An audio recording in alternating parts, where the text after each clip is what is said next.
year 522 BCE, the Persian Empire was unraveling. The pharaoh king Cambyses II was away in Egypt, and a false king had seized the throne in his absence, a man claiming to be Bardia, Cambyses' brother. But the great king Cambyses, the son of Cyrus, would die before he could return and reclaim his crown. Whispers soon spread that the man on the throne was an impostor, a Mede priest named Gaumata. He had outlawed the nobility, and the great houses of Persia burned with outrage.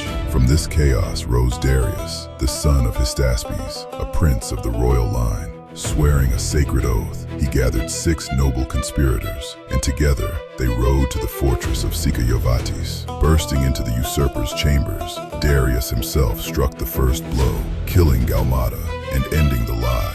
In the days that followed, Darius was crowned as the 3rd king of kings of the Achaemenid Empire. The death of Gaumata did not bring peace. Almost immediately, nearly the entire empire erupted into rebellion. For over a year, Darius waged 19 brutal battles, crushing every uprising with ruthless efficiency. To ensure the world knew his truth, he carved the Behistun inscription high into a sacred cliff. At its center, a massive relief shows the triumphant King of Kings placing his foot upon the chest of the fallen Gaumata, with the 9 vanquished rebel kings bound before him. With the sword in his hand, Darius now picked up the pen. He was a master administrator, and his genius lies in how he organized the vast territories he ruled. He divided the empire into 20 to 28 provinces called satrapies, each governed by a loyal official, satrap, who collected taxes, dispensed justice, and kept the peace. To ensure no satrap grew too powerful, he created a system of checks and balances, placing military commanders and royal spies independent of the governor in each province. He built the Royal Road, a highway stretching 1,500 miles from Susa to the Aegean Sea. It was the empire's nervous system, allowing royal messengers to traverse the entire route in just 7 days, carrying the king's commands.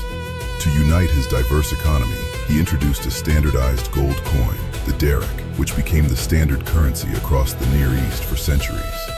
He respected local traditions, even taking an Egyptian throne name, Setutra, heir of Ra, and codifying Egyptian laws. He also authorized the rebuilding of the temple in Jerusalem, just as Cyrus had decreed.